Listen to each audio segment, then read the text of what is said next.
eu sou a Valerie Mello e hoje eu vou falar sobre o meu treinamento para a Maratona de Nova York. E é o meu primeiro vídeo solo aqui no Tênis Certo. Espero não errar. Nossa primeira conversa é com o meu treinador, Rodrigo Lobo. Coitado, já me aguenta há mais de 5 anos, né, coach? 5 anos, um pouco mais. Eu faço terapia diariamente, mas... Não, é só agora, antes era mais tranquilo. Vou contar a história da maratona, como começou na minha vida. Eu fiz 10 quilômetros com a Lobo, achei incrível, entrei pra corrida, terminei 21 aqui em São Bernardo, e aí eu perguntei pro meu treinador se eu podia fazer uma maratona de São Paulo em outubro. Ele topou. De lá, de 2013 pra cá, minha vida mudou e agora é um sonho terminar todas as majors. Tô indo pra terceira. Eu já fiz Boston, Chicago e agora nós vamos pra Nova York. Rodrigo, conta um pouquinho como vai ser esse treinamento para a Maratona de Nova York. São 6 semanas, né? Daqui até lá. Não é tão simples planejar, montar a periodização para uma maratona, ainda mais quando um atleta chega para você há 6 semanas da prova e comunica que vai para a maratona, ainda mais Nova York, que não é uma maratona muito fácil, mas a gente respira fundo, pensa e leva em consideração uma série de fatores para tomar decisão, né? Como vai ser a periodização, se é possível mesmo fazer. Pelo seu histórico, não teve nem muito o que pensar, né? Então 5 anos de planejamento, passou por ciclos de treinamento, faz o treino de força, tem o cross-training, que são atividades complementares que fazem com que o volume não fique tão alto e você se lesione pouco. É fundamental, a gente tem que levar tudo isso em consideração. Segundo, em relação ao seu perfil, não tem sobrepeso, come direitinho, mais ou menos. Passou pelo gosto leve, né? Enfim, perdeu peso. E leva umas broncas quando põe umas postagens ali, né? De Sunday, enfim. Mas tudo bem, em linhas gerais, está no peso ideal. Faz trabalho de força, treino complementar, segue planilha à risca. Dá pra ir, então. Às vezes faz mais musculação do que deve. Mas está liberada, então são 6 semanas de treino específico, a gente não tem como fazer uma base, a base já foi feita ao longo do ano. E fizemos um treino específico para a City, foi a prova-alvo. Esse ano eu já fiz uma prova, uma maratona, no meio do ano, a SP City, e então já tem essa base, né? Exato, então a gente já subiu o volume, né, nesse primeiro semestre, algumas semanas para chegar na City como não uma prova-alvo, mas serviu de base, estrutura para a gente entrar nessas 6 semanas bem confiante. A gente vai conseguir fazer um trabalho incluindo apenas 3 longos, que a gente vai fazer agora nessa semana, na semana que vem vai descansar esperar um pouquinho, fazer o último que é o mais importante, descansa e vai para a prova. Fica fácil de remanejar. Durante a semana a gente trabalha bastante intensidade, mas com baixo volume, e jogando esses longos, mais ou menos aí a gente vai definir, a gente já estabeleceu alguns em tempo run, outros um pouquinho acima do tempo run, para entender o ritmo confortável seu. Além disso, a gente vai trabalhar esses longos no local específico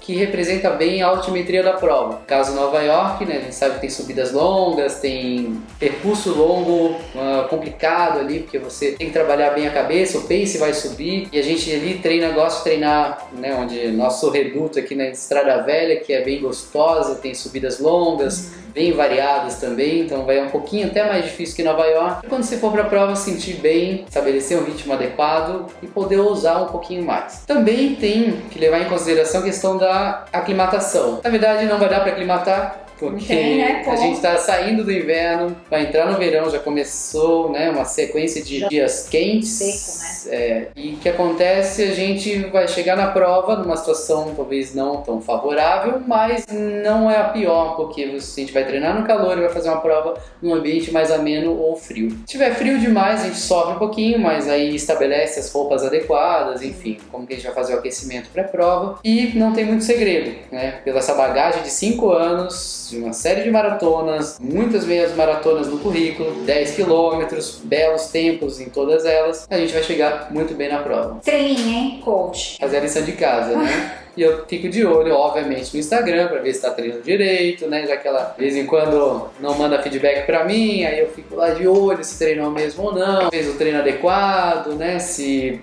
não tá comendo doce, não tá comendo pão de alho. Ou seja, eu não posso mais postar nada no meu Instagram, tem que abafar o caso. Você falou um pouco do cross-training, porque eu senti muita diferença nesse ponto, e desde quando o ano passado, a gente colocou natação e pedal, né, eu senti essa diferença.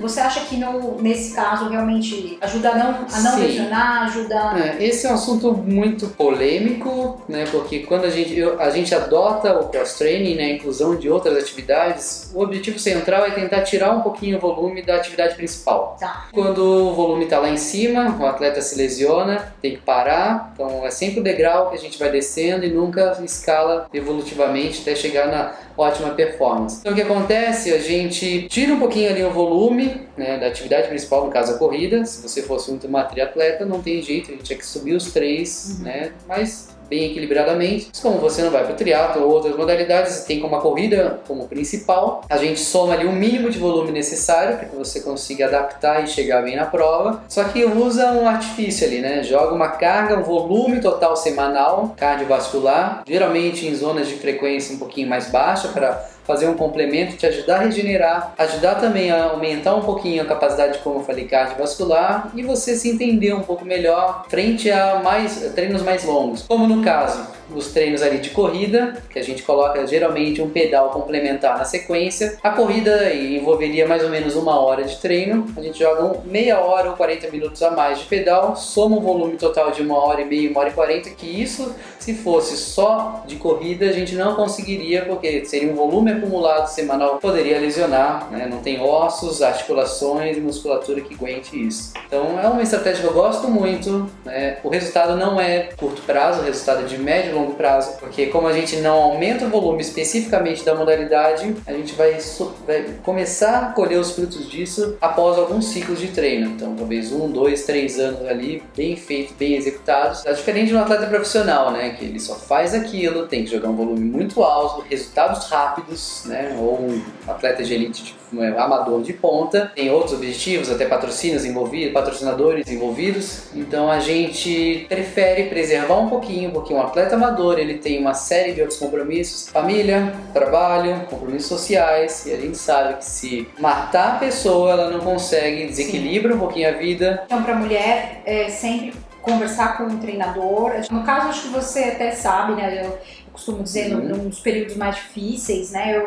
Período menstrual, eu costumo falar, olha, não tô bem e não vai sair bem. Você acha que é importante ter esse feedback? Exato. Tem situações que a gente não consegue prever, porque ainda mais algumas mulheres têm ciclos irregulares. O importante é passar feedback. Um exemplo, um treino longo planejado, né, como a gente tem no próximo longo importante. Se de repente não saiu como esperado, a gente respira fundo, de repente não faz aquele longo, joga pro dia seguinte, né, inverte a semana se for possível. Então tem situações que não tem jeito, ainda dá para fazer, né, não acordou tão mal assim, a gente faz o treino, tira expectativas, o corpo está respondendo bem, para não perder também a semana, joga um pouquinho mais de intensidade na próxima, tira um pouquinho, 2, 3 km daquele treino e joga na semana seguinte se for possível. Então esse remanejamento é importante, mas para isso tem que ter interação, alinhamento, senão não vai. Já aconteceu de eu perder longos e falar, olha, não consegui treinar por N motivos, ele conseguiu ajeitar isso, mas quando a gente tinha tempo. Agora que a gente não tem muito tempo, é caminho pra maratona mesmo. Exato, esse é um ponto interessante, né? Eu sempre falo, se for possível treinar de manhã, primeiro a prova é de manhã, então você tem que adaptar seu corpo a fazer atividade naquele horário, isso ajuda bastante. Você não fica poluída ali, né, das coisas do dia, então você já mata seu treino, resolve tudo que precisa fazer, e depois sim, já fica com a cabeça livre. E se algo aparece no meio do caminho durante o dia, que às vezes fragiliza seu corpo, não almoçou direito, ou uma reunião que foi até mais tarde, um trânsito que pegou. Sempre acontece alguma coisa que tira do... um compromisso que pinta de última hora, então se você leva a expectativa, se você tem uma alta expectativa em relação ao seu rendimento, o resultado, você gosta do esporte, aquilo é importante para sua vida, porque te faz bem, causa bem-estar, o ideal é ter uma regularidade, uma constância, e essa regularidade se dá, né, quando você tem uma disciplina. Na Maratona de Chicago, que foi em 2016, foi mais ou menos parecido com isso. Eu recebi uma proposta para fazer uma maratona 2 meses antes, 1 mês e meio antes, também foi mais ou menos como essa. E eu já vinha também de Boston, né, no mesmo ano, e era uma época que eu tava querendo subir 1,29, acho que na meia, não, eu tava querendo top 20 numa meia, já vinha com volume bom, e o Rodrigo conversou, falou assim, ó, a gente vai pra Chicago, mas eu vou precisar que você treine por perto, eu vou estar junto com você, vou ver o seu treino, vou ficar muito próximo. Nós fizemos um treinamento na academia onde eu treino hoje, que já tem tudo. Era a natação, a bike, a esteira, então isso facilita demais, você procurar uma academia que já tenha as 3 modalidades juntas, né? Então você nada, corre, pedala. Sim, as pessoas falam, você vai virar triatleta? Não, não é. É só pra correr melhor. Às vezes eu treinava de manhã, aí eu deixava alguma coisa pro almoço, por conta do trabalho, né? Treinava de manhã, almoço ou pra noite. Então eu já fazia tudo logo cedo. Hoje muita gente argumenta como falta de tempo não poder treinar. Tempo todo mundo tem. A questão é você otimizar seu tempo, priorizar. Em alguns casos, né, quando você tem claro o que você quer, você sabe que tem um tempo para aquilo, otimizar, deixar viável. Então muita gente fala sobre treino indoor, outdoor. Em algumas situações não tem jeito, durante a semana a gente tem que apelar pro treino indoor. E no Nosso caso, treino é muito indoor, né? Nosso treino é muito indoor por conta da logística, né? Por conta da logística, e também você consegue integrar algumas outras modalidades e compor uma sequência legal, né, equilibrada de treinos. Então em algumas situações tem que baixar um pouco a guarda, o treino outdoor ele é importante, a gente faz um volume principal ali no final de semana. Em algumas situações você até consegue brincar ali com o outdoor no meio da semana, mas o indoor realmente ele facilita, ele favorece essa otimização do tempo e a integração de modalidades. Muita gente tem essa pergunta, treino indoor funciona? Até por uma questão, principalmente com a mulher, de segurança, porque sair sozinha pra correr de madrugada é perigoso, e a facilidade. Sem dúvida, se bem estruturado sim. Então você tem que aproveitar o recurso. Vai para o indoor, você tem a musculação. Ok, musculação bem planejada, específica. Você tem o pedal ali, o pedal não precisa ser uma alta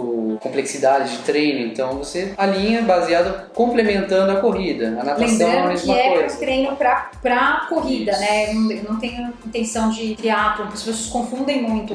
Para o triatlo é outra coisa completamente diferente, né? Exato, então a gente tem que planejar bem. Então essas modalidades complementares ajudando a corrida. E a corrida, né, ser bem orientada. Então, usar o recurso da esteira, no caso se for para indoor, as boas esteiras elas têm inclinações para você trabalhar, elas têm uma boa autonomia, dão lastro, elas são bem equilibradas, você consegue botar velocidade sem vibrar. Então hoje em dia com esses recursos a gente consegue planejar bons treinos e colher resultados com isso. Oba! Coach, muito obrigada pelo nosso papo. Foi ótimo. Rumo a Nova York. Mais um super desafio aí. Obrigada por tudo, todos esses 5 anos aqui. Eu falo que você, no sentido, assim, no sentido de propósito, me colocou um propósito desde a primeira maratona. Ele acreditou, eu não acreditava. E aí, posso fazer 42, né? Só posso pra maratona? Ele falou, pode, vambora. E eu... Não é a minha profissão, é o meu hobby, né? Mas é onde o meu coração vibra, né? Então é a distância de 42, 195, onde é o meu carinho maior. Muito obrigada, e viu? o meu também. Obrigada. Bom, parabéns. Boa prova. Vai ser fácil. Pessoal, quem quiser informações sobre o Rodrigo e sobre a assessoria dele, acessa aqui as informações que estão todas lá. E quem gostou, por favor, deixa um joinha lá, porque o meu chefe ele é meio bravo. Ele vai ficar nervoso se eu não der resultado. Põe um joinha lá, tá bom? Beijo! Eu vou falar rapidinho como... Peraí. Cortou aí, Du, volta. 1, 2, 3 e... Calma. 1, 2, 3 e vai. É que assim, o meu treinador, deixa eu só explicar uma coisa, o meu treinador, ele é atleta, empresário, não é um atletinha, o cara é um fera, e blogueiro, viu, Du? Ele é blogueiro também, de alta qualidade.